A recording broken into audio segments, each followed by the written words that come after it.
And then I was shown this other reality or dimension or potential for the world. And it was so, so beautiful. And it was just around the corner. It wasn't like, you know, this could happen if we're really good in 500 years. There was a simplicity to it, and there was a beauty to it, and there was an ordinariness to it.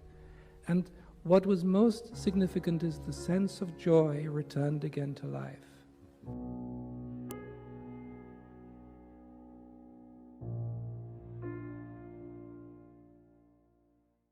Everything that is happening is just encouraging us and supporting us to step into all of who we are. And it's like the whole universe is just there saying, come on, you can do it. And I stand in front of you now going, you know, the world's a pretty scary place right now. It's a really scary place right now. But there is also so much good. There is so much hope that if we can learn to come together and work with each other and we promote that which we know to be truth. And the one thing that we can hang our hat on is that we are all divine love and wisdom. So really the only job that you have right now is to raise your frequency. Because when enough people have stepped into the connection to their own divine essence, it's like a net over the earth. As each person steps into the truth of who they are, then they become a light on the net. And when there are enough lights, the whole earth will shift.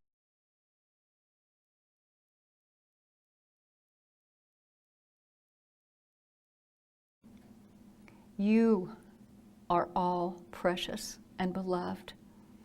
Don't ever forget that. And everything that you do does matter to somebody else. Find out whatever it is that you do well and do it. Give to the world, give to your neighbors, give to others, because you have it within you. Everybody does. That special talent, that special gift.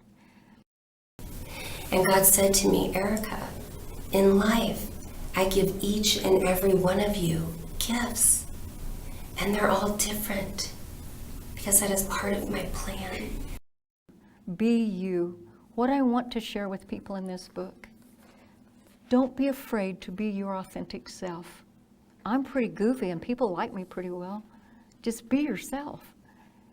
That the most important thing for you is to always be yourself. Be as you can be. Shine your light as brightly as you can. Embrace your uniqueness. Just realize who you are, get to know who you are, love yourself unconditionally, and just be yourself. And with those 5 things, I invite you to go and live your life fearlessly. What are the greatest lessons you've learned here? Do what feels right, not what the head tells you to do. And never listen to other people when they tell you have to do this and that. Do what feels right to you, not to other people. Otherwise I would have become an office clerk. Because that's what your father said you had to become. Yeah, and he was a very bossy guy. He said, you do that, no question asked. And to learn how to say no early. Learn did that. how to say no early. You did that. That by my being, I simply was expressing absolute love and connectedness and unity and harmony with all of existence. And I was adding my particular and absolutely unique note to this grand song of life that reverberated throughout all existence. You don't need to go anywhere. Dat betekende dat ik volledig ben. Ik ben vrijheid. Ik hoef het niet te veroveren. Niemand kan het van me afnemen. Ik ben het. En ik hoef ook nergens naartoe om die vrijheid terug te winnen. All of the patients who go through this tell us that there is one thing that comes up to them as the most important feature in their life in these reviews.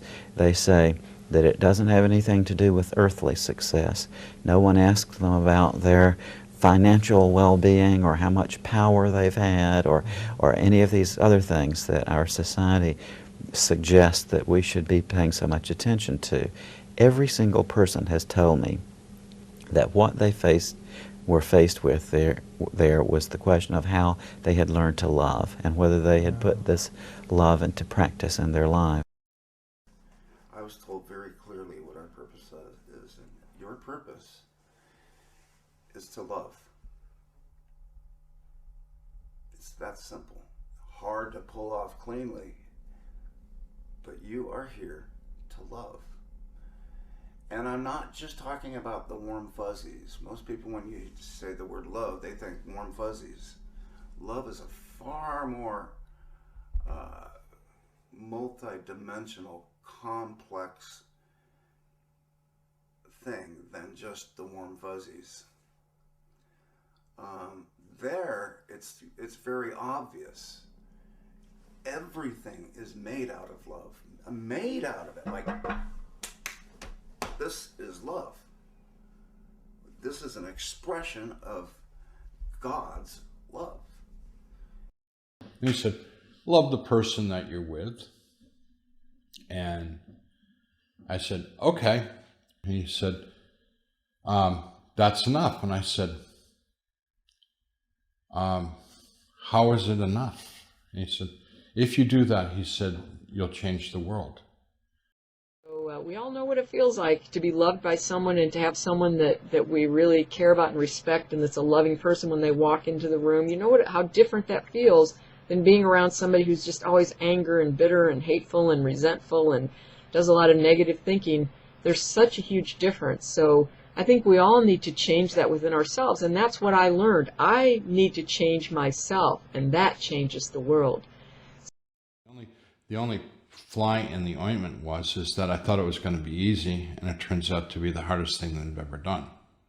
Because it sounds so simple, but it's really difficult. It's easy. It's like easy for me to love my mother because she was a really nice woman and she was a very loving woman. So not hard to love someone who's really good and really loving. But what do you do with someone who's difficult or actually really nasty? I mean, those are hard people to love. And what does it mean to love someone? I mean, sometimes to love someone means you need to incarcerate them. Yeah. And that's not like a lot of fun. Sometimes loving someone means you have to put as much distance between them and you as possible and tell them to never call you. You know, that's not a lot of fun. I mean, loving people sounds so simple, but it's very difficult. It took me 10 years to really get over the grief, to really embrace love. And I think the key for me too is even though I had had those profound experiences, I was still looking for joy and peace out there somewhere. Who can bring this to me? Tanya, if she could just love me enough to make me feel okay. Or if the boys could just love me enough to make me feel okay, or in my job, or whatever else I was grasping at to feel like I was wanted and I was loved and I was okay. Even though I had been in the arms of God and felt perfect, but I was still looking for it for an outside source. In fact, I was wandering around thinking, where's all that love I felt here? Where will I ever find it? And the key was when I finally looked within myself instead of looking out there. When I finally realized, oh, to love unconditionally, I get to love myself unconditionally. And when that happened, the healing began. Because I was never going to find it out there. It had to be felt within. But the one thing that I feel like I cannot go wrong with is loving people. And no matter how hard that can be to do at times, it can be really challenging and difficult, then I still have to go to that place where I felt that unconditional love coming from God and try to get that feeling in my heart and then send that out to other people. That's what it's all about there. Jesus said to me that our purpose for being here on this earth is to learn to love, and that is one of the most important things. That if we love one another, everything else will be okay. If there was one big thing that you think that we're all here to do, what would that be? To experience unconditional love, to love unconditionally, and to experience accepting unconditional love from other people.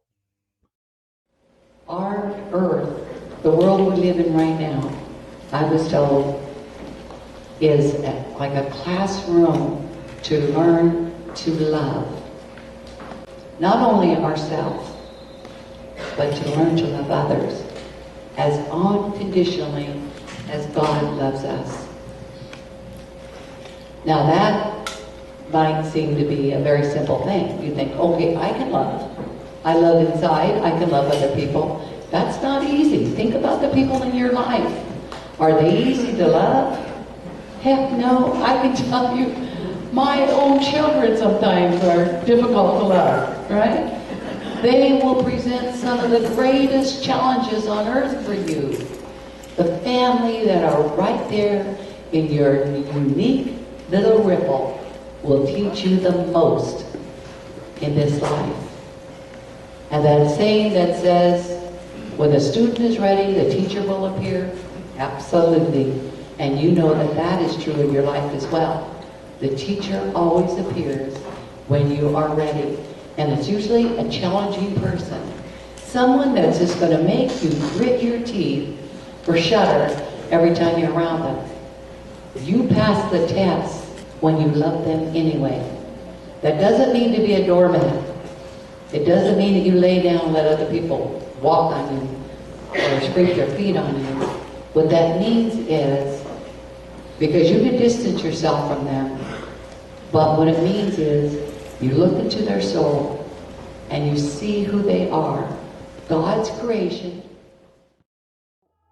I believe who we really are is a beloved spark of our divine Creator, and that we are here to learn in a totally different realm and an environment than our eternal spirit spends time, to magnify our understanding and our desire to be more and more loving and compassionate and caring, and realizing that everyone we encounter is also that same beloved spark of God.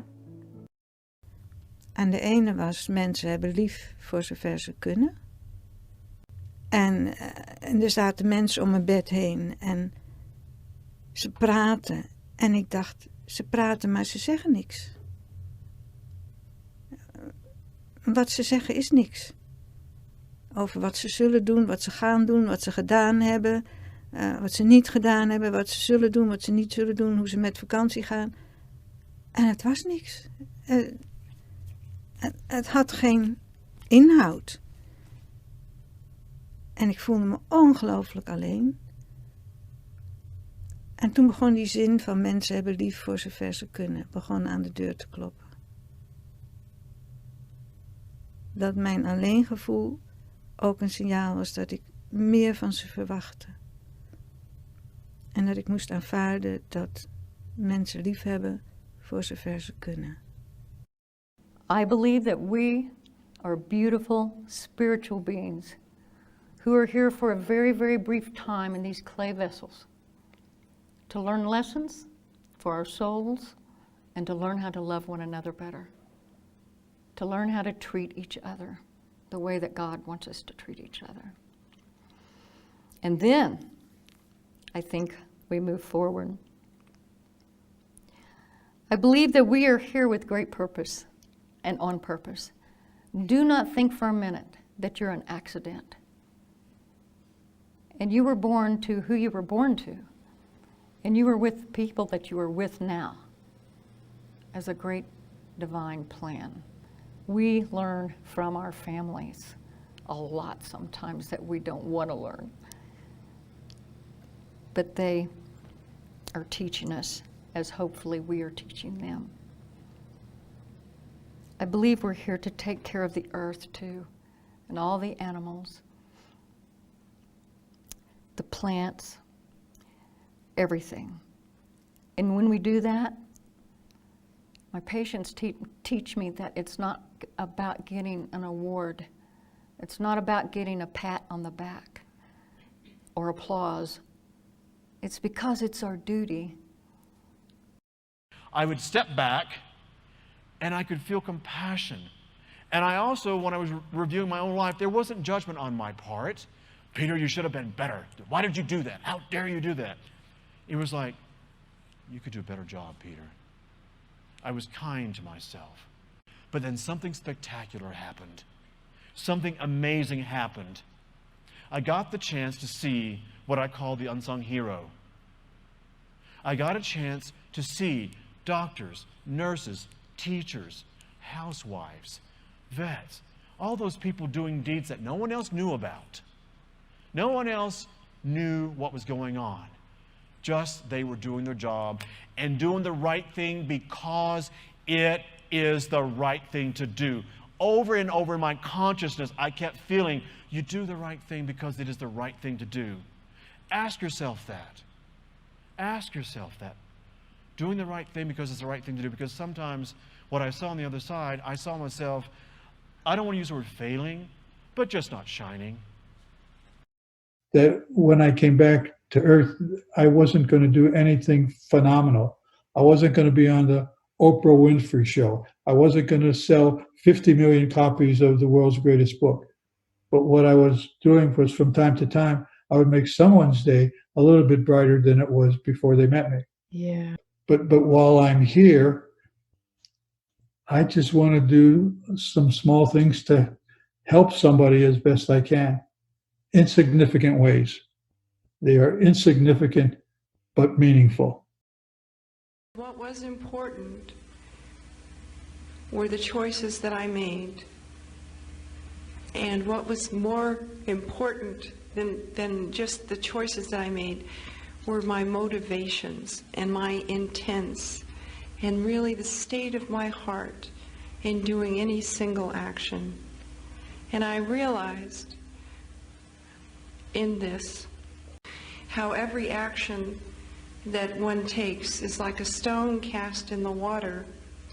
And if it's loving, that stone, is cast in the water, and the loving action goes out and touches the first person that it's intended for, and then it touches another person, and then it touches another person, because that person interacts with other people, and so on and so on. And every action has a reverberating effect upon every single one of us on the face of this planet.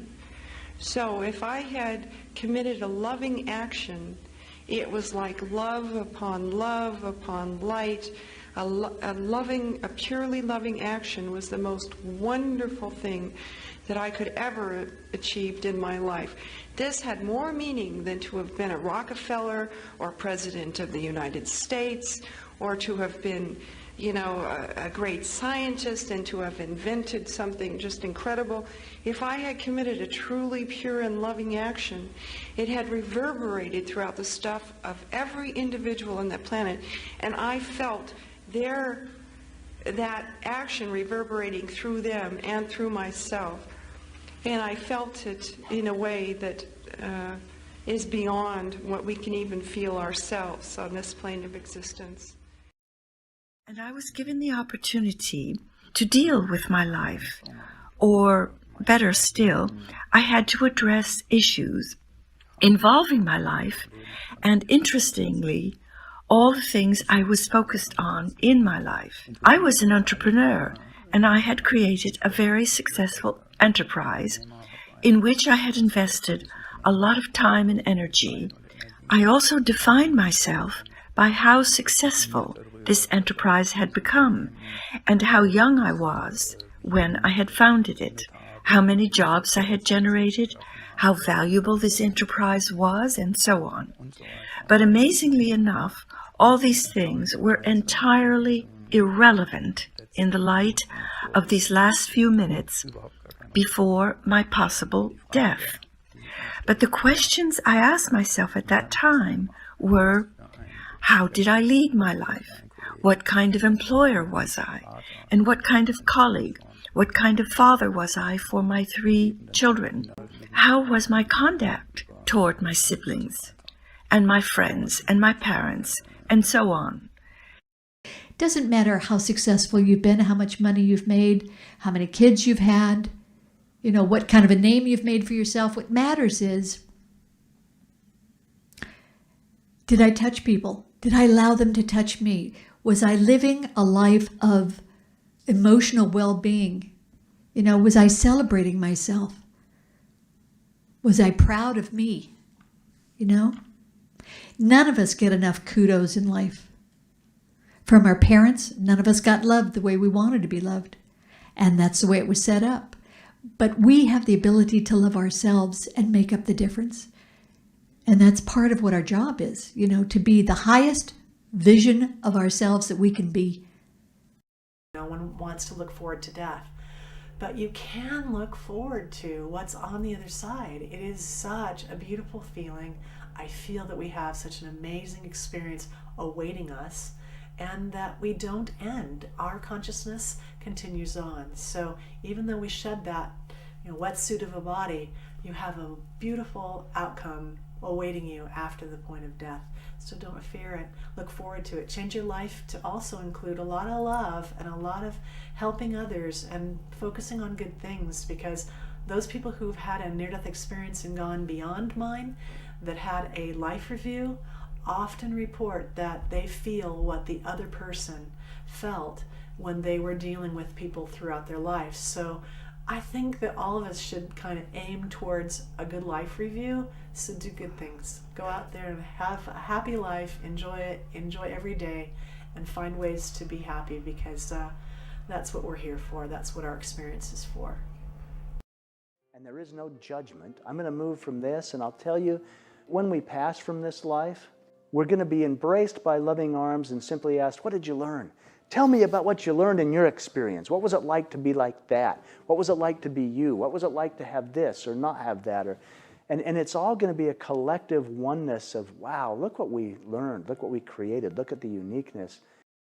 There's no time or energy for how do I assist others? How do I make a difference in the world?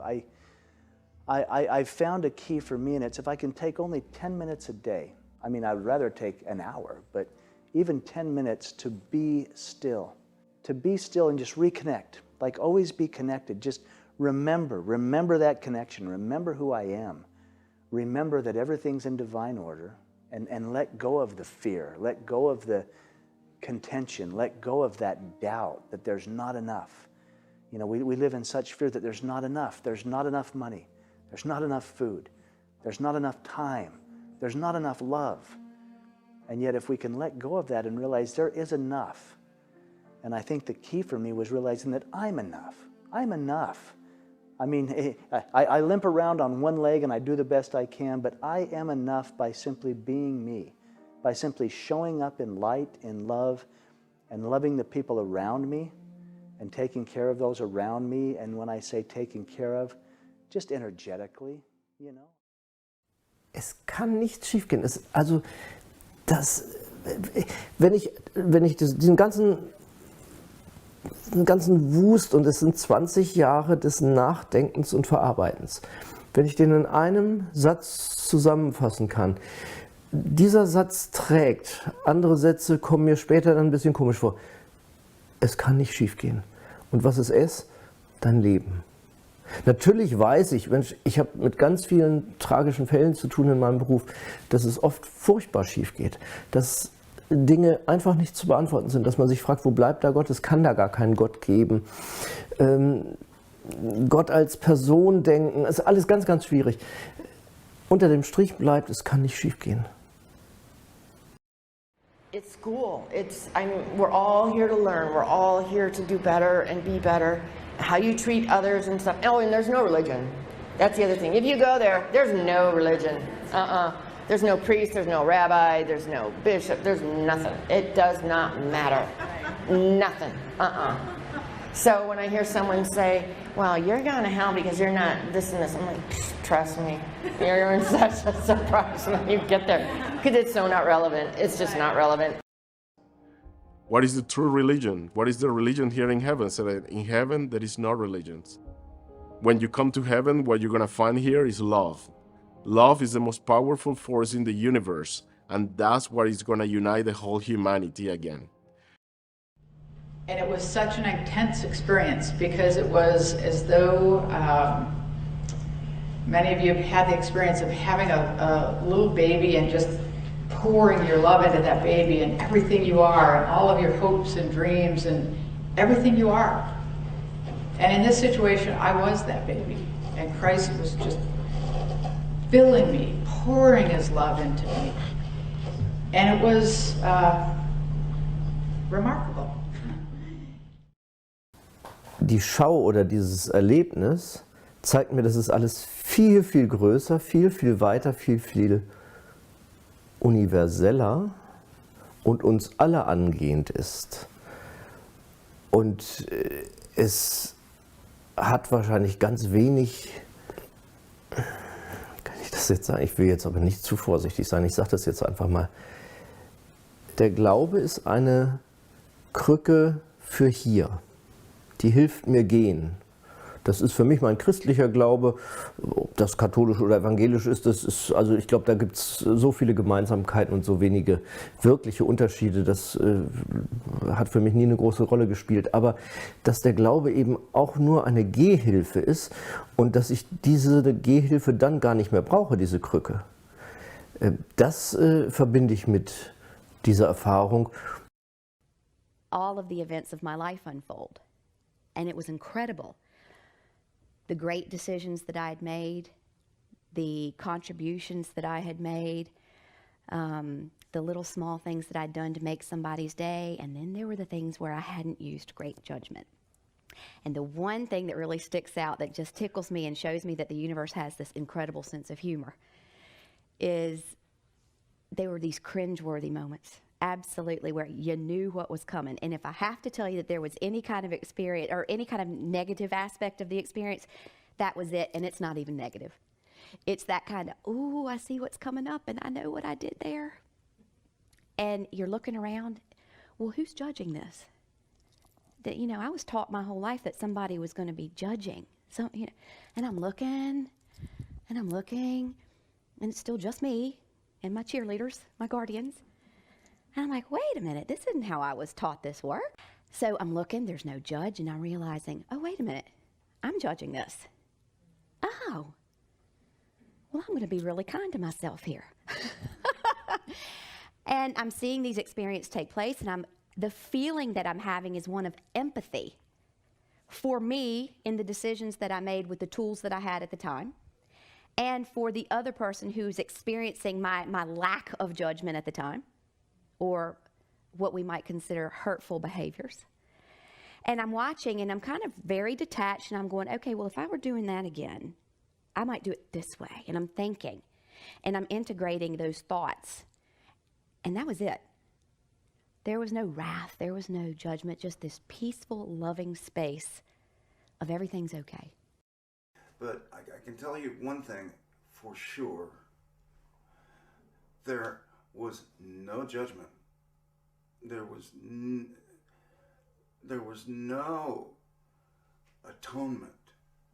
There was nothing that I had ever done that was completely forgiven.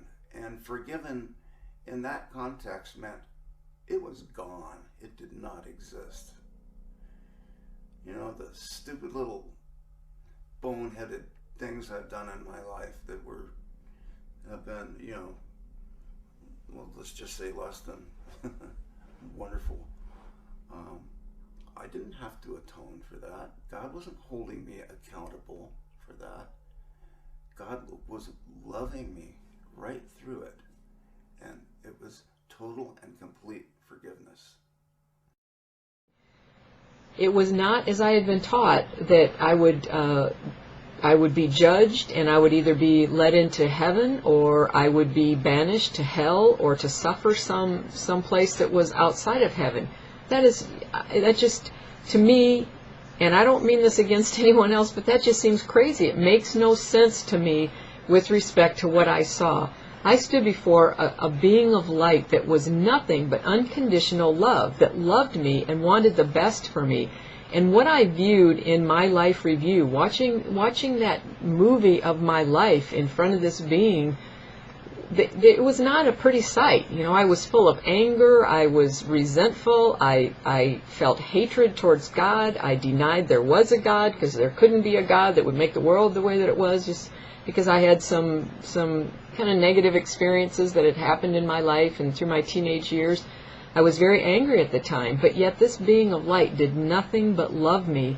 And I was given information in a way that wasn't words, but I was given understandings of things. And the one thing that was very, very clear to me was that our emotions create energy that goes out and affects other people. And what we have to do is get rid of that, transform that negative energy that really comes into the category of either fear, if it's hatred, anger, any of those things, it's fear energy, as opposed to love energy. I had to change, transform that kind of energy into love, and be able to hold that energy of love and project that out into the universe. I saw how I was affecting other people with my emotions. The God force, power that I felt was totally forgiving of any so-called error. In my wildest dreams, I can't conceive of God being interested in punishing. God is interested in bringing us to Him, to love. Punishment just isn't God's game. God, as hard as it's to accept, there's nothing, as I said, there's nothing that we can do that would make God love us less. Now, that sounds hard, because people have done some pretty bad things throughout history. It really comes down to judging ourselves and being able to forgive ourselves. Once we understand the gravity of what we've done when our time comes. We're supposed to be afraid of God. Not a single person who's had an NDE, not unless their opinion's biased by their religious beliefs, not a single person that's NDE, I'm sure you've seen this yourself, will tell you that God hates you or God doesn't love you. Like, you never hear that. Because it was also shown simultaneously that it wasn't my fault that I caused pain. That's a natural outgrowth of being a human being in this world.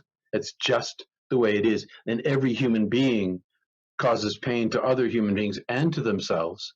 And that's just the way it is. And that's a known thing by the divine. God knows this about us. And once they were gone, I was filled with this combination of truth, joy, knowledge, bliss, understanding, compassion, hope, adoration, awe, paradise. The list is long, but they weren't all separate things. They're all one thing. And the one word that I would use to encapsulate it all, two words: beauty and love. It was the most perfect peace any human could even imagine, multiplied by a billion, and that's not enough. As a writer, I've always been anxious, nervous, neurotic, concerned, overthinking everything, and I have not known a lot of peace. And in this experience, I realized I always wondered what I would look like if you took away all those fears and worries and woes and anxieties, and I thought, this is it. This is wonderful. But what you're seeing are tiny droplets of light, and they're surrounding you and blessing you and healing you. And they said, regardless of whether you go to heaven or whether you return to earth, you're here for healing, because you have been in so much pain, and this is how we heal.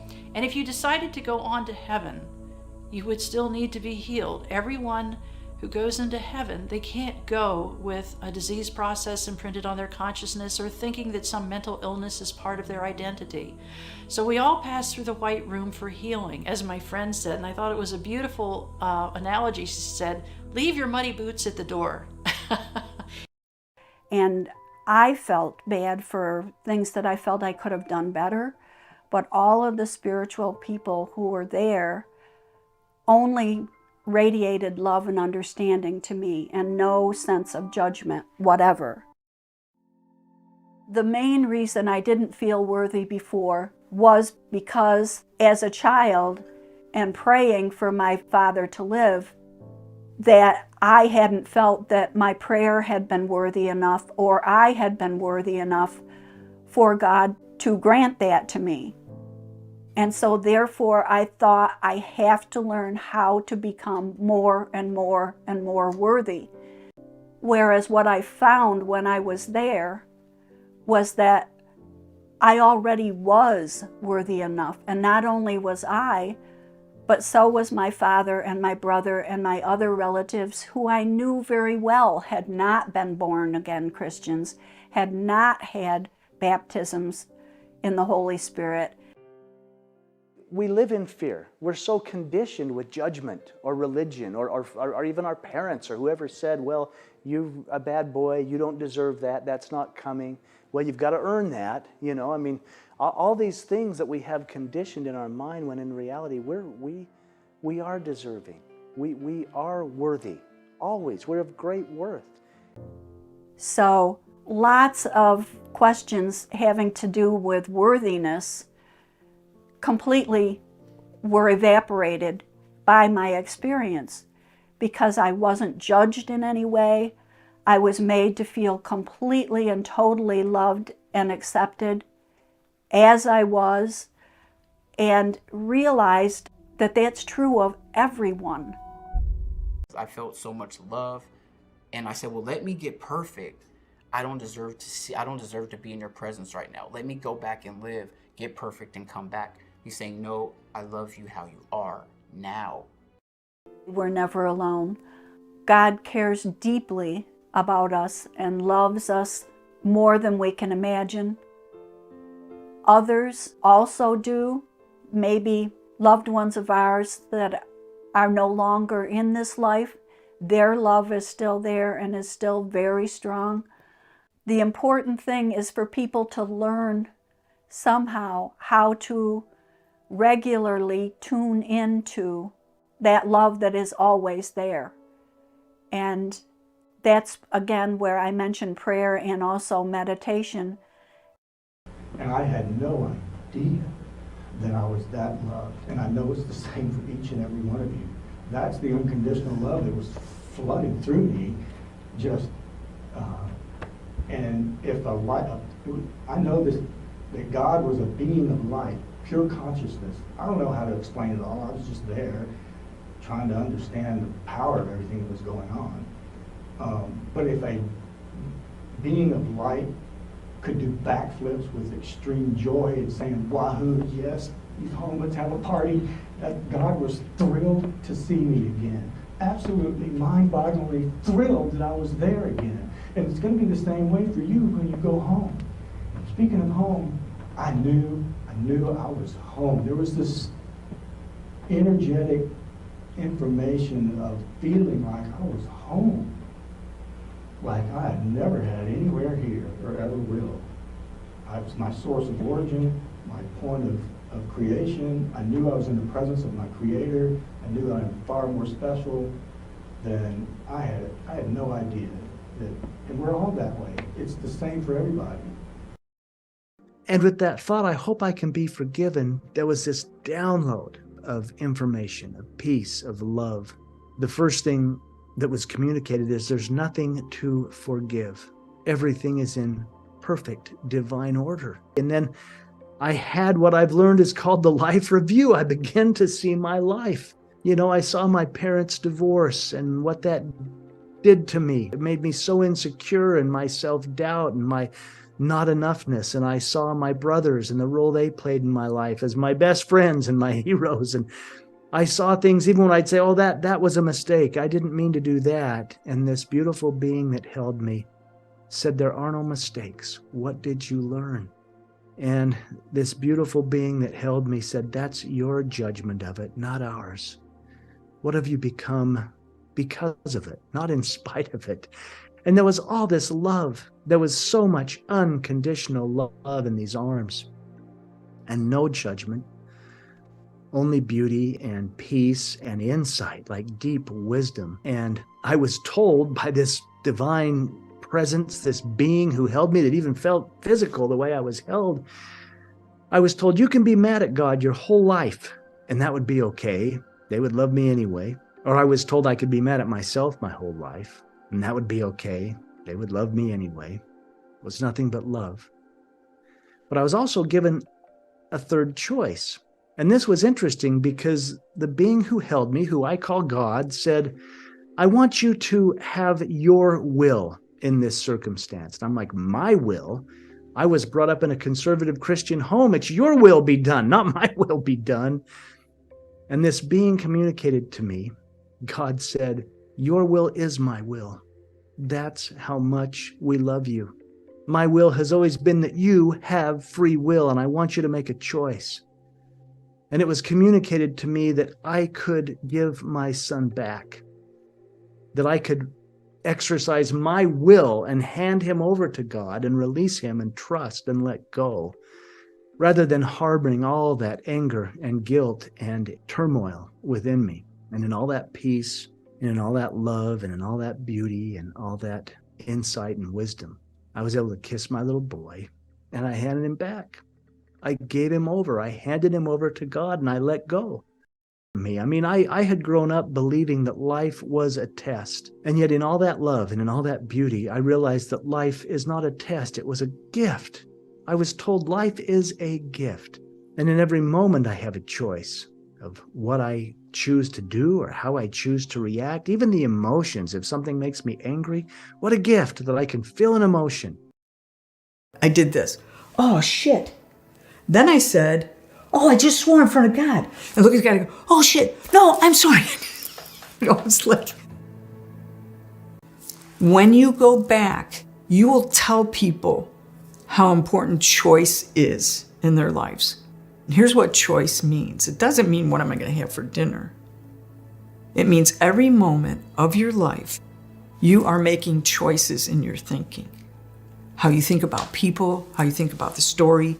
Someone tells you something that goes against your belief system, and you go, I don't really believe that, even if you don't say it. That's a choice. And how precious choice is to human beings. You know, we talk about free will, but this was like more than that. This is like every moment of choice. A lot of times people think if they're sitting in a coffee shop or something and they look over and they see someone and they have thoughts about that. Oh, look at that person, their coat doesn't match their shoes, or whatever it is you're thinking.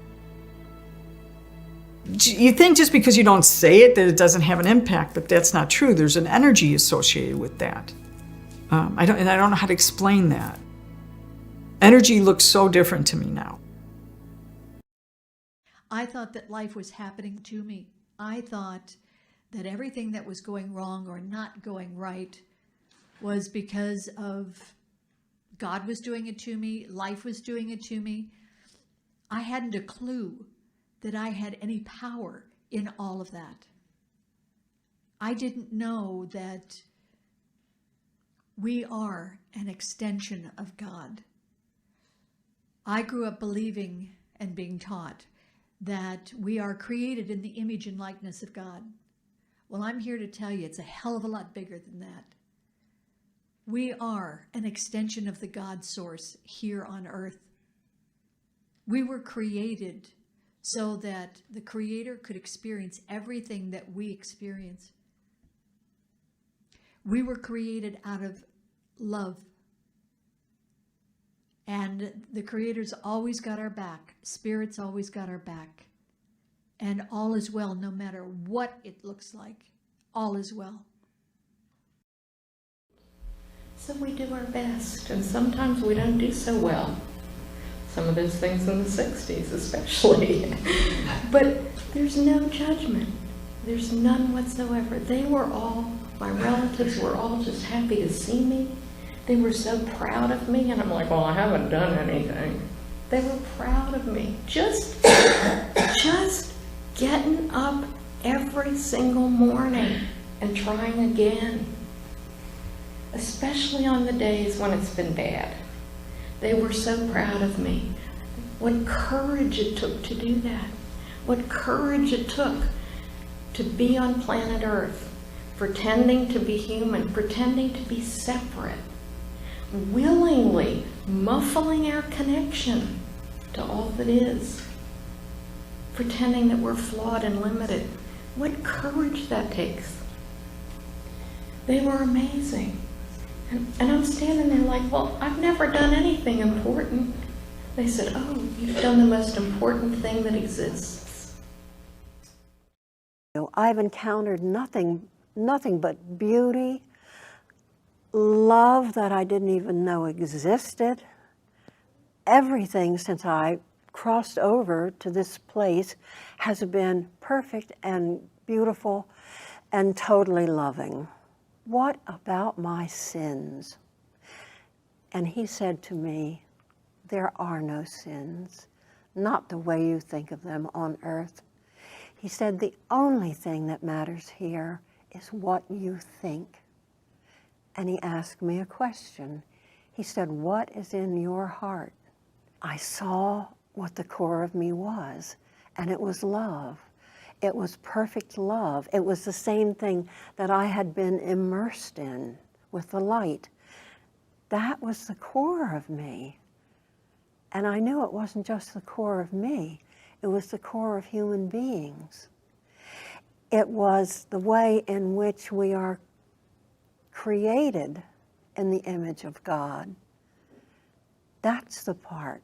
We are that piece of God ourselves. That is who we really are. And I remember thinking, of course, of course. I used to know that. How did I ever forget that? Und dann hat sich dann noch eine höhere Ebene aufgetan. Und die war wunderschön. Es war so, als wie diese Ebene sich geöffnet hat, dass ich hinter die Kulissen des Lebens schauen konnte.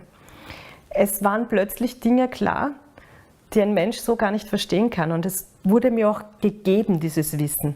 Ich wurde geschult in diesem Wissen.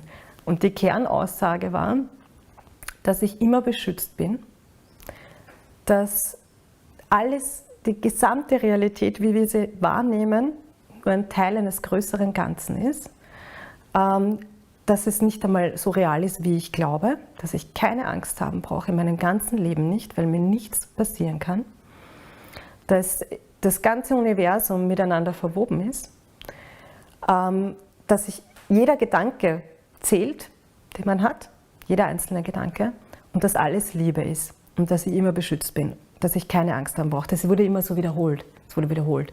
Und während dieser Ebene, während die offen war, war ein Gefühl einer unendlichen Liebe, die ausgestrahlt hat von dieser Ebene, die mich so ergriffen hat. Ich konnte nicht wirklich antworten, weil ich war so orientierungslos, aber ich war so ergriffen und so, ich habe mich so wohl gefühlt und so beschützt und so geliebt. Ich war richtig berührt. I think most people carry around a lot of shame. And that was cured in one fell swoop. The shame was gone. I knew I was innocent. The other thing I knew was that that life was completely safe. My life on earth and here and in this other realm was always safe. There was nothing to be afraid of ever. I also saw that it was all perfect. It was all for love, and it was all perfect, even when I couldn't see it. In the state I was in my NDE, I could see why. I could see it all come together, like seeing the big picture of things, like, oh my God, it inspired within me feelings of absolutely indescribable gratitude for my life. Life was beautiful from that perspective. It was so meaningful and so rich with experience and love and connection and beauty and all of that and more. Don't waste your life thinking you're not loved. And when he said the word your life, I felt this. It was palpable how precious my life was. And not just how precious my life was, but how precious everybody's life was, including that kid in Africa. And as we're reviewing a specific instance, let's say it was one in which I got really, really angry and upset because something that happened to somebody did something to me that really, really made me angry. And the life would say to me, well, look wasn't that really a waste of energy? You were so angry for something that in the long run doesn't make any difference. Because in the long run, both you and the person that you're really angry with are going to be in the light anyway. You're just experiencing something that both of you chose to experience. Wow. So as we view all those things, we started to laugh at how serious I was taking life. Now, come on, Andy. Yeah. Really now. In life, everything that happens to us, there's a gift in it, even if we can't imagine what it could be. You've heard many people who've had cancer talk about what a gift it was for them, because they learned about loving themselves. They learned about opening their hearts and allowing people to do for them. They learned to receive. The thing about life, what I learned, is that everything about life is a gift, even the challenges. We're here to experience life. So we're here to even experience the challenges. When I had cancer, I never would have thought that was a gift. I suffered a lot, terribly, and if anybody told me that was a gift, I would have thought it was absolute nonsense because I was suffering so much. But today, I know that was the biggest gift that life could ever have given me. Everything in life is a gift in the end. And if it doesn't feel like a gift right now, it means you haven't reached the end yet.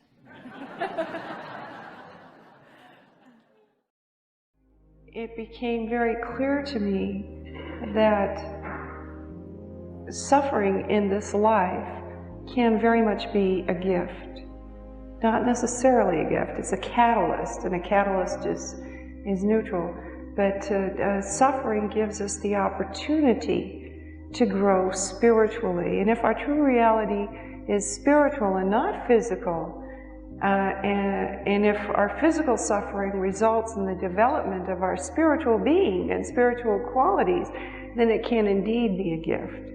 Because if you think about it, there's no moment that we can be courageous without the existence of pain and danger.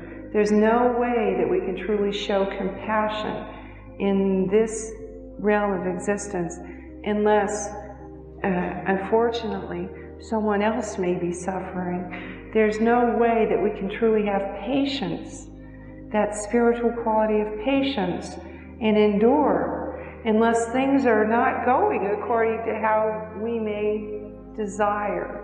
And so, if as a result of our physical suffering we can develop these eternal, these essential, these everlasting, these non-ephemeral qualities that are going to last beyond our mere 70 years of life, into the next realm, then we are creating our own spiritual being that we're going to take with us. And that is the most glorious of achievements that we can possibly have. So suffering from that perspective gives us the opportunity to exhibit spiritual qualities.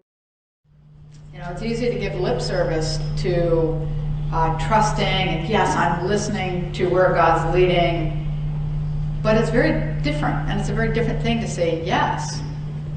I find that most of us are much happier to say no. Because God leads us places where we may not want to go or don't think that we can go. I mean, rarely is it within our comfort zone. You know, God doesn't usually say, hey, you know what? You're doing great. You're so happy in what you're doing. Keep doing it. Because none of us grow or change or learn anything when we're in the status quo. We learn, we grow, we change, we develop when we're stressed in whatever way. We're given all sorts of challenges. Do you have any idea why you experienced the abuse that you did? Why did you experience that in this lifetime? Well, I'm not sure. It was something obviously between me and my mother. And the only way I see any meaning out of it now is that I've become a psychotherapist and I work with people that were traumatized, abused, and neglected as children. And I understand their path because I've walked in the same shoes. Mm-hmm. So for me, the curse has become the gift because I'm using my experiences and my healing to help other people heal. With this understanding in this place that the body is, in a way, there, as hard as it is to see and understand, that true learning happens within the body, because when we are in experience in this form, there's something that evolves within us, that can evolve within us at soul level, that makes the body an important part of the whole, that it, you know, that it isn't one's good and one's bad, but that the two work together in an important way. So that was very healing for me personally, to come to a better understanding. The sense of love was such that nothing else was needed. And that was the teaching I got from the very beginning. Everything is going to be okay. And although I couldn't understand that many times, how this can be okay, that was always the teaching. Everything is happening for a reason, and everything is following a path of perfection. We just don't know this, because we're just living and understanding a very little piece of the picture. We don't know what anything is for. And later in my life, I learned that the purpose of this was the beings of light wanted to show me that home was not a place. Home was a state of being. Home, heaven, is here and now. And what I knew within that block of knowledge was that the world is perfect. And when I say world, I mean the totality, the allness, the everything. It's perfect. And I remember distinctly the very words that did come in, and it was that the world operates according to a perfect plan, and the plan is working itself out in its perfection. And I knew that that was true. I knew that all of this was true. And I lived with this feeling for a while, knowing that all the things that we think are cruel and horrible, and all the wars that are going on, knowing that somehow this is part of the perfect plan. It's part of what God is working out, and that I didn't personally have to worry about it. Although back on earth you want to do something about it, and that's because we live here on earth for the moment. But in reality, I didn't have to worry about a thing. It was all planned out and perfect. What is your mission? What were you told your mission I don't was? know. We all have missions. We're all not to know what they are, because I was told that if I knew what my mission was, I would hurry up, rush out, and complete it so that I could get back. Everything that we think about as hard to understand or unfair or cruel, brutal, whatever, that was all really without meaning. And I know that's very difficult, but I knew this. I understood it. I comprehended it in a way that when I came back from the experience, I really couldn't comprehend anymore. But I understood that all of the things that we worry about and that concern us, we don't have to worry about at all. There is a perfect plan, and the plan is working itself out in its perfection. I asked many questions. For instance, why are we here? And I was told pretty much we banged on the door for this life. Our souls, it sounds so philosophical, but our souls, or whatever you want to call it, insisted on being born. And that it was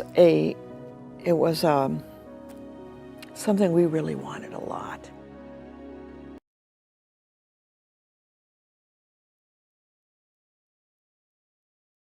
Well, we're the heavyweights of heaven down here on earth. We're going through this. We are so loved. That's all there is. We are so loved. The judgment and punishment are things that humans do. We judge ourselves, we judge each other, we punish ourselves, we punish each other. God doesn't do that. God just loves us, no matter what we do. God knows how hard it is here.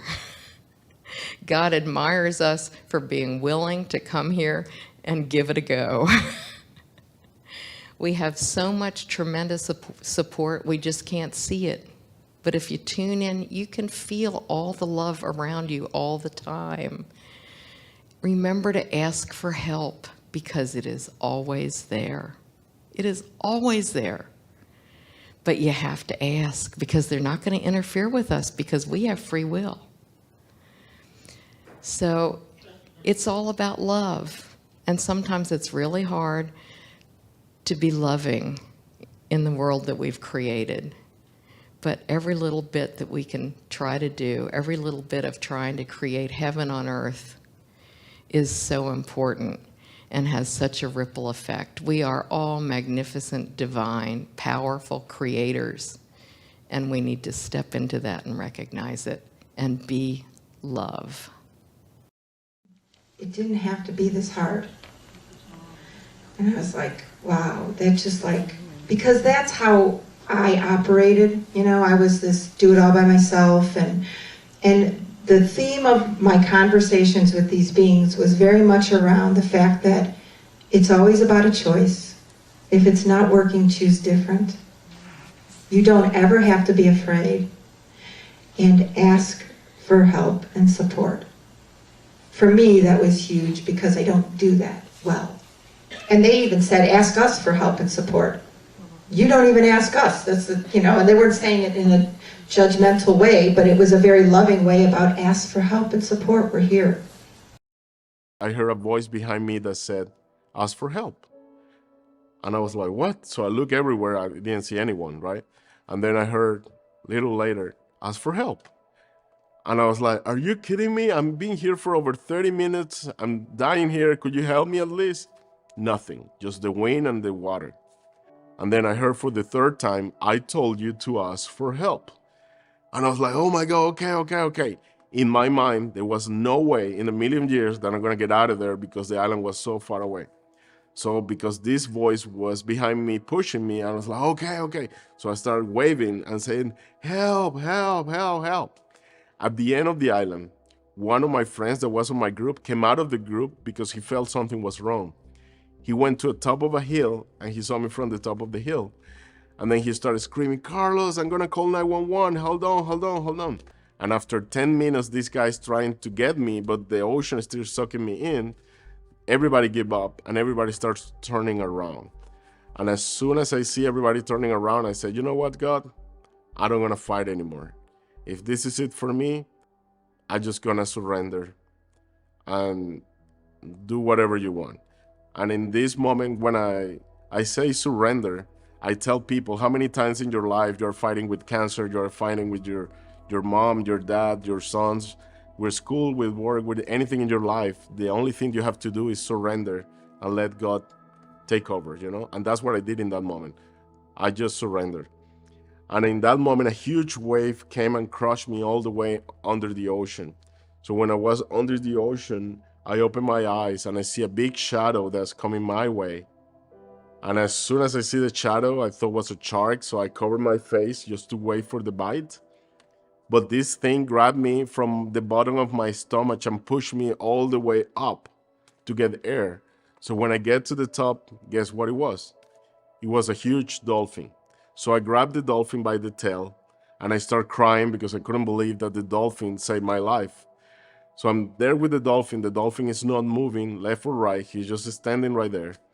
After 10 minutes, a feature boat showed up in front of me.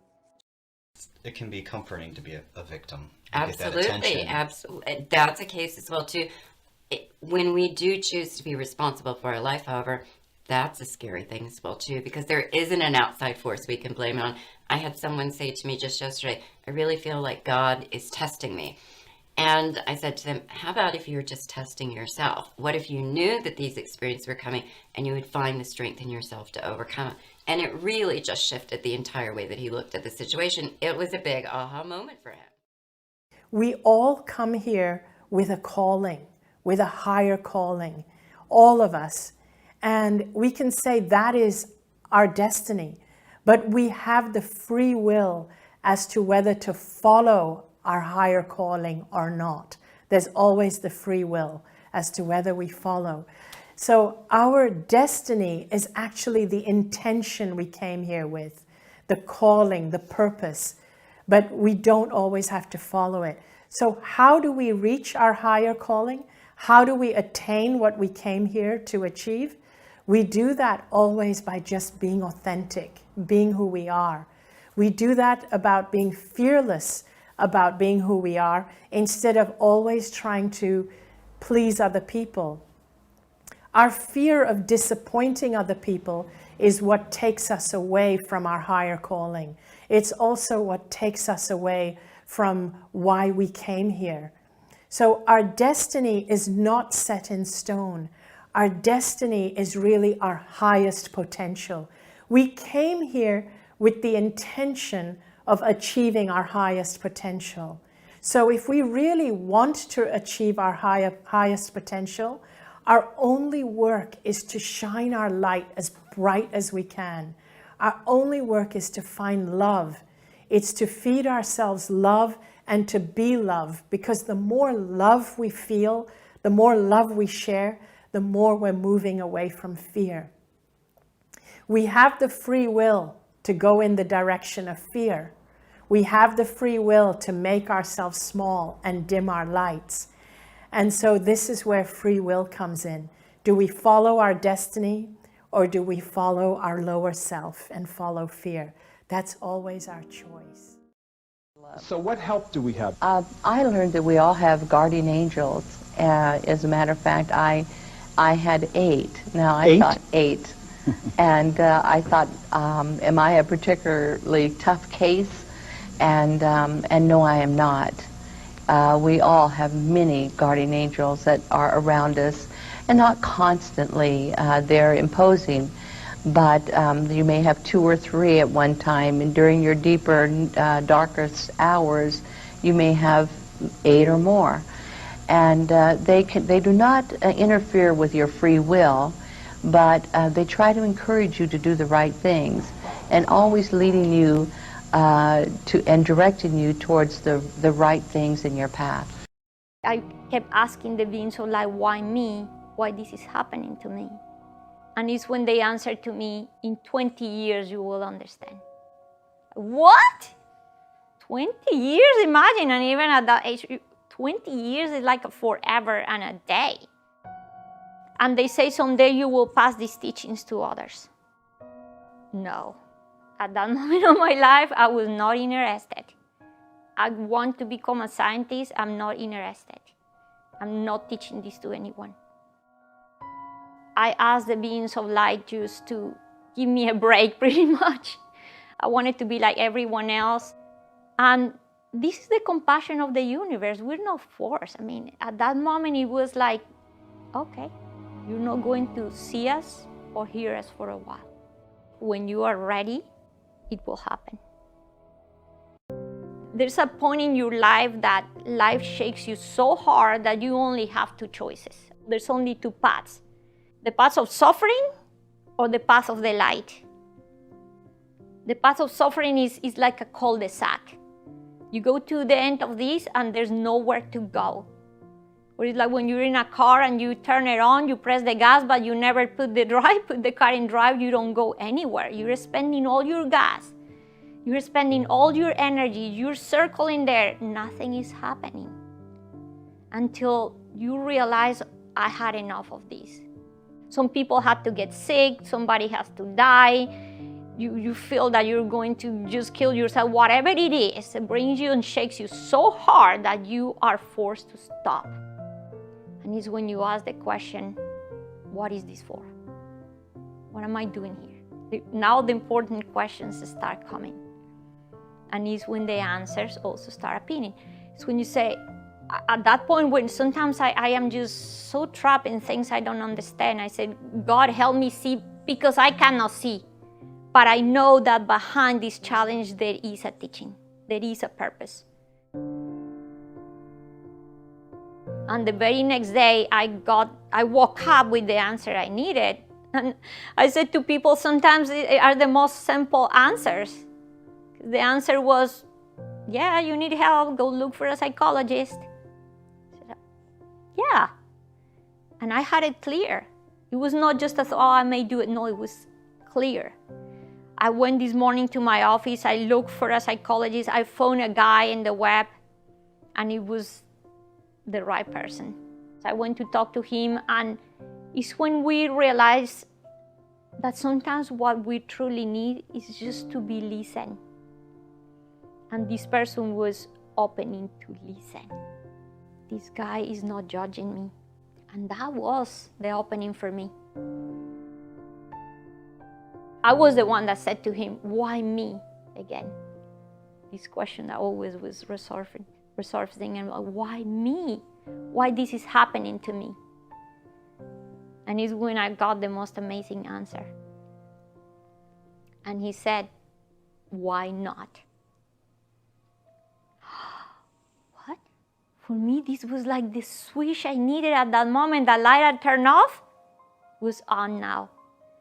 Because at that moment, he started to also say, look, thanks to this, you have done this. Thanks to this, you have done that. Thanks to this and this. And I was able to connect all the knots.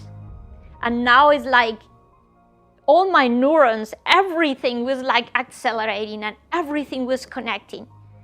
And this was the first time in my life I put myself at the cause of everything and not at the effect.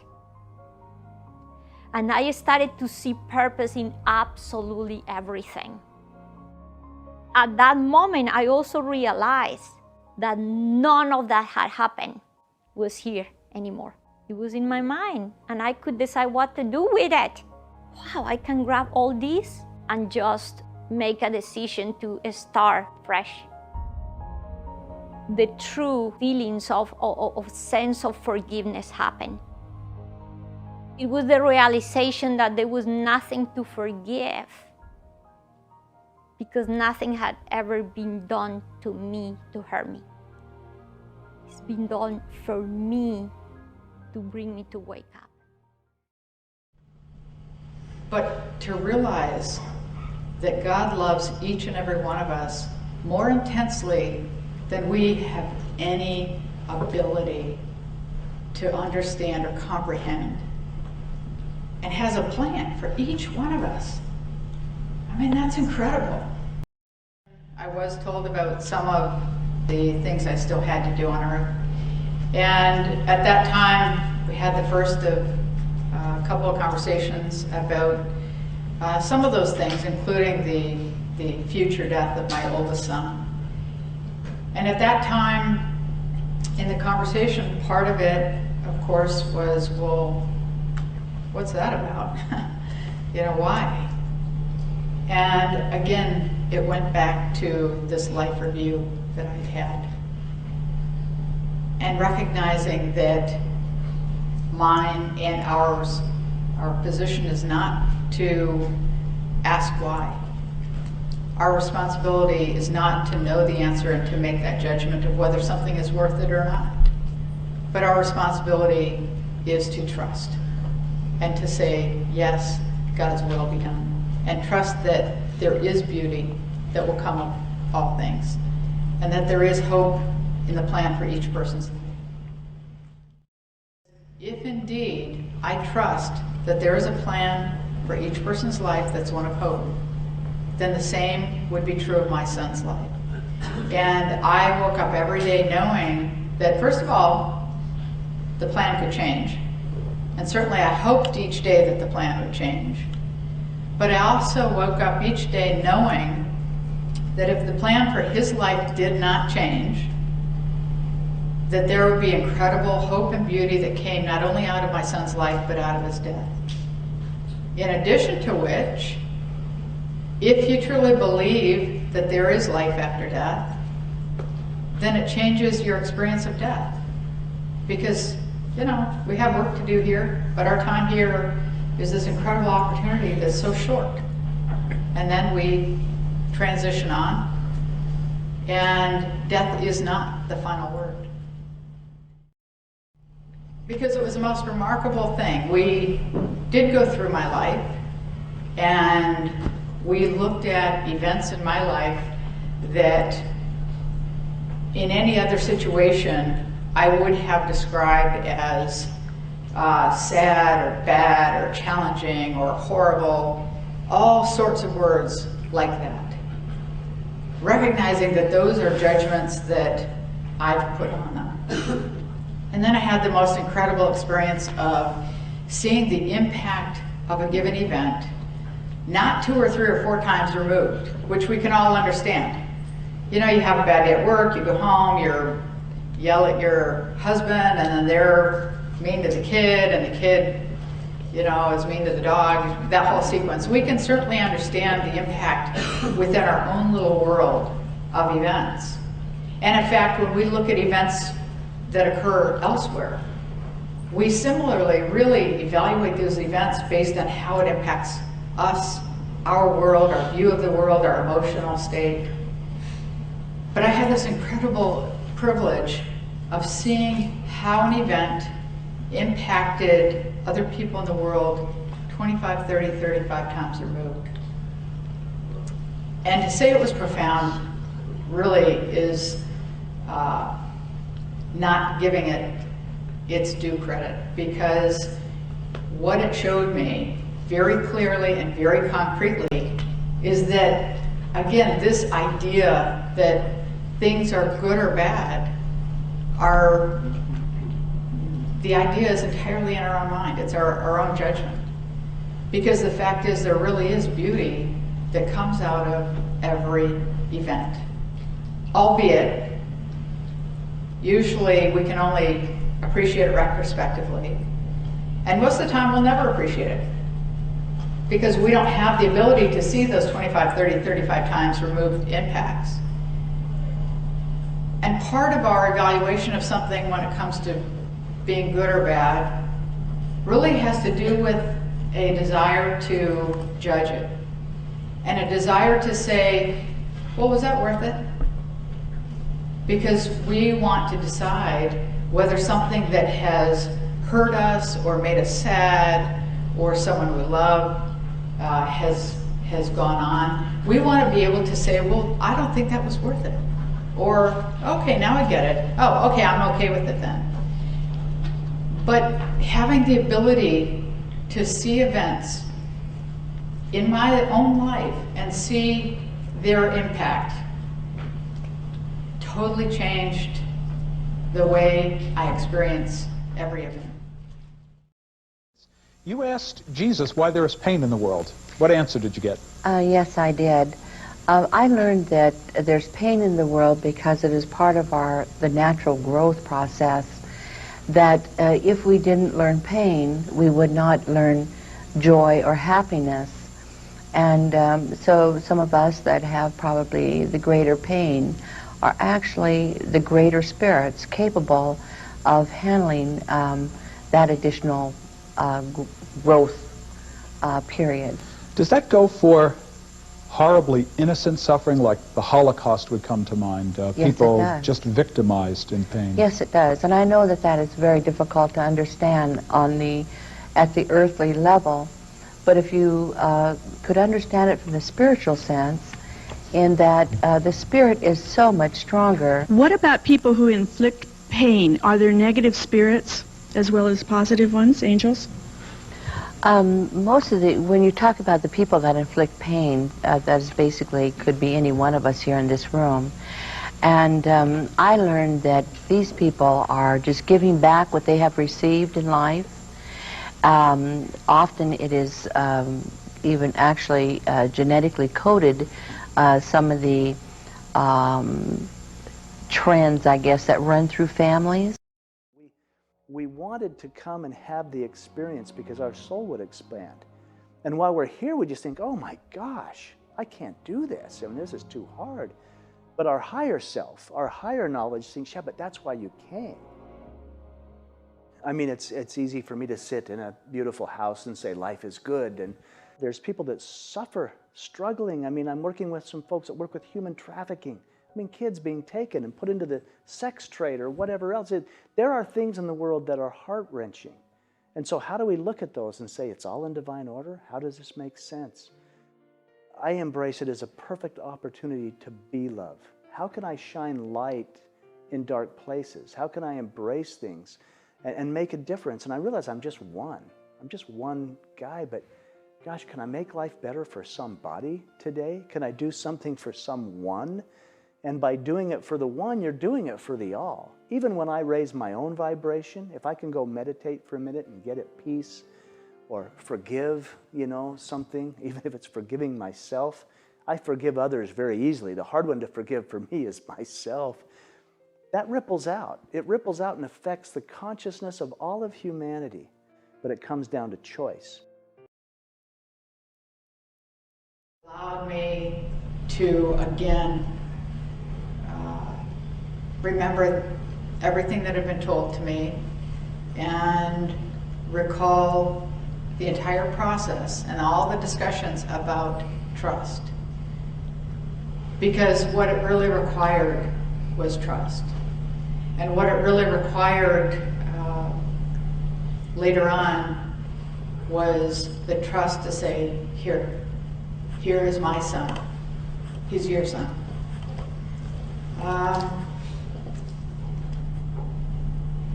And I will tell you that it is that transformation that motivates me to talk to people. Because I believe that is truly the absolute key to living a life filled with joy, no matter what the circumstances. Happiness is like love. It's an emotion. Sometimes you're really happy, sometimes you're sad. Sometimes I really love my husband and sometimes I want to kill him. I mean, it's an emotion, and emotions are based on circumstance. But joy is a very different thing. And I believe it's that transformation from hope or faith that the promises of God are true to an absolute trust that they're true that changes everything. And trust, I believe, is a choice. It is a decision. Hope and faith, it's not really, I don't really think that's a choice. I mean, you hear my story, you hear other people's stories, and you kind of hope it's true. I mean, maybe you go through life and you sort of see things happen and you have faith that, yeah, okay, I'm pretty sure it's true. But then something happens and your faith is shaken because you're saying, well, why? Why did my brother-in-law die as a young man? And so then you say, well, I'm pretty angry. I'm like, why did that happen? But when your faith is shaken, I would say that it's because you've never made that transformation. We're all going to die, obviously. And we are all going to suffer loss. We are all going to suffer challenge. And while I don't ask for more challenges, I mean, I don't want more. And I always hate to say this out loud, but I kind of embrace challenges because I am grateful for those challenges, because I am grateful for the way those challenges are changing me and deepening whatever aspect is important at that time, whether it's humility, compassion, and on down the list.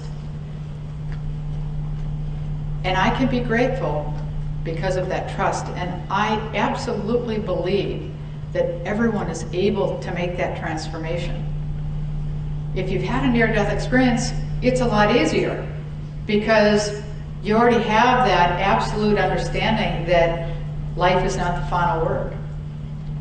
But I absolutely believe that anyone can make that transformation, but it takes effort. I think it takes collecting data.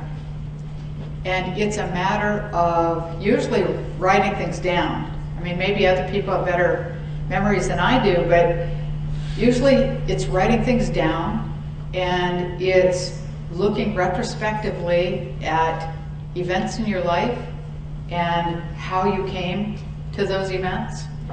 It's looking at things in your life that maybe your knee-jerk response is, oh, that was terrible. But then looking at it differently and trying to look at the incredible things that came out of that event. In 1,000 years, I would never have looked at my parents' divorce and thought, oh, hey, this is gonna be great. I was a young teenager. It was devastating. And at the time, I thought God was, well, I won't use the language that I used at the time, but I was angry. I was a very angry person because it didn't fall in line with what I thought should happen. And it took many years for me to then look back at that event and be so incredibly grateful. Because without that, my stepfather wouldn't have come into my life. And he to date, don't tell my husband, but he to date has been the greatest influence on my life of any human being. And so you can look back at your life and you can look at events like that. And they occur in every person's life. You can look at the way God has led you. You can look at the way God has loved you. You can look at the miracles that have occurred. And I absolutely believe miracles occur in every person's life. It's a matter of whether we acknowledge them. I've had to let go of control and expectations and comparisons. I have some dear friends that are native, indigenous people. And there's a beautiful story that I was told once because I asked about that. How do I control? How do I fix? How do I make? And this wise elder said, no, no, no. And then he told a story. He said, when you get in the river, when you fight the current, the harder you try to swim, you sink. He said, when you relax, when you let go, when you go with the flow, the current will take you exactly where you're meant to be. And it's interesting, I've been in the water. Swimming is one of the only things I can do anymore where I move my body, but it's true. The harder you fight the water, the faster you sink, and if you just let go and relax and float, it's peaceful, it's easy, and there is order in the universe. We'll be exactly where we're meant to be. I knew coming back that I was not going to be able to remember everything I had learned, but that I would remember the important things. That everything is okay. That my life was proceeding just the way it was supposed to. That I am securely and eternally loved. That God is right now holding me in his arms. There is nothing that I can do to get away from him. There is nothing I can do to make him mad or to surprise him or to disappoint him. There is no punishment awaiting me. There is only an awakening into brilliant light and bliss. That I am being watched over, guided and loved. That my mistakes are like the stumbles of a toddler learning to walk to God. There is nothing to feel guilty about. There is nothing to feel afraid of. There is only lessons to learn and experiences to be had. Everything is okay. There is nothing for you to feel guilty for, nothing for you to feel ashamed of, nothing for you to be afraid of. Impossible for you to be alone, let alone eternally lost. There is no judgment awaiting you. This life was planned between us and you, and it is progressing exactly as it is supposed to, and we are so proud of you, and there's nothing that you could do to mess it up, because the plan is so much bigger that it is capable of encompassing and bringing into balance any choice that you could make. And we know that from your perspective, when you're immersed in it, this life can be so incredibly difficult, but you are guided, safe, and loved every step of the way. There's never a time when you are actually in danger. Everything that exists is the brilliant divine light. You are swimming in an infinite ocean of magnetic, all-consuming love. It's what you are, and you can't get away from it if you tried. Maar in essentie ligt onder al die traumata, daar ligt gewoon je bodem. En die zielenbodem, die kan niemand van je afnemen. Die vrijheid van die ziel kan niemand van je afnemen, ook een kamp niet. En elke keer word ik dus gewekt in mijn leven aan die allereerste oorsprong, die elke beperking te boven gaat. Maar ik ben ook mens genoeg om er vaak zo een beetje eronder te zitten en dan krijg ik weer een schop van oh ja, ik vergeet het weer. Dus zo gaat dat.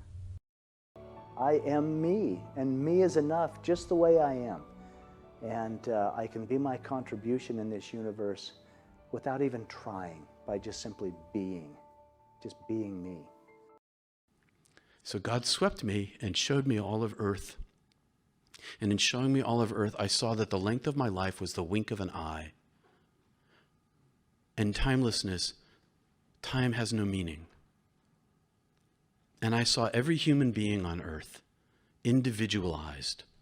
And I saw them loved in the same way that I was loved in heaven.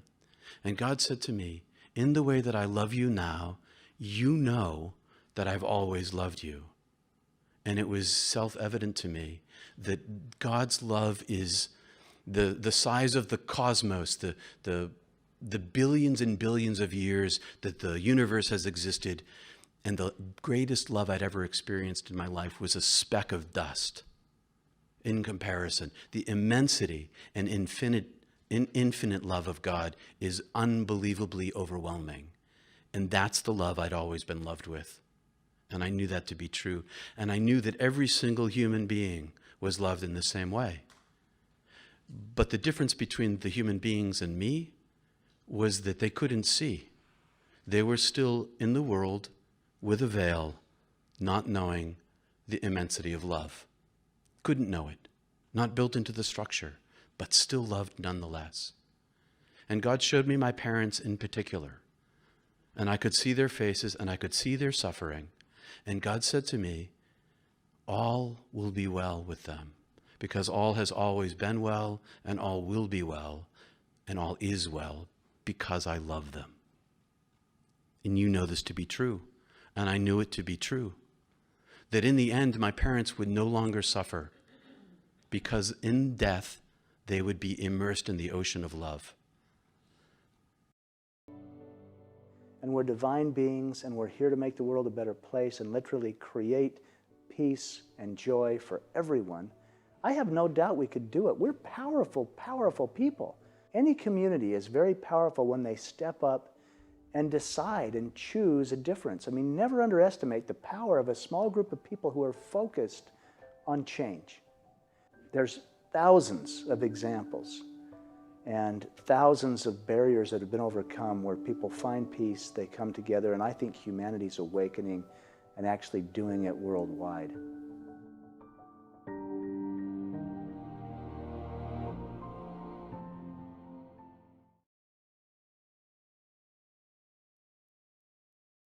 And that's what I learned. I need to change myself, and that changes the world. If there's any message that I can give, it's not about meditating and leaving your body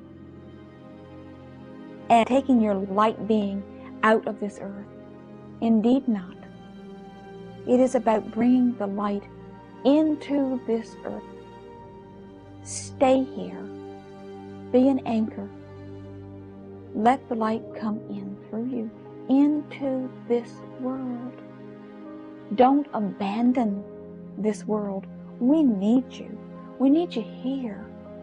We need you to be present. And we need you to be open with an open heart. And I also discovered that God has a sense of humor, because we chuckled at some of the events that we looked at.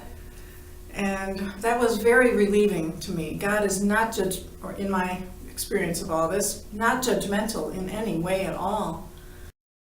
As we view all those things, we started to laugh at how serious I was taking life. Oh, come on, Andy, really now. And it was fantastic, and it was so fun, because the light is really very humorous. It's a fun place to be. It's kind of like McDonald's on steroids. It's a fun place. But they love all of us, and they have an incredible sense of humor, and they always remind me, remember to laugh, because being a spirit, trying to be a human, is probably one of the funniest things in the universe.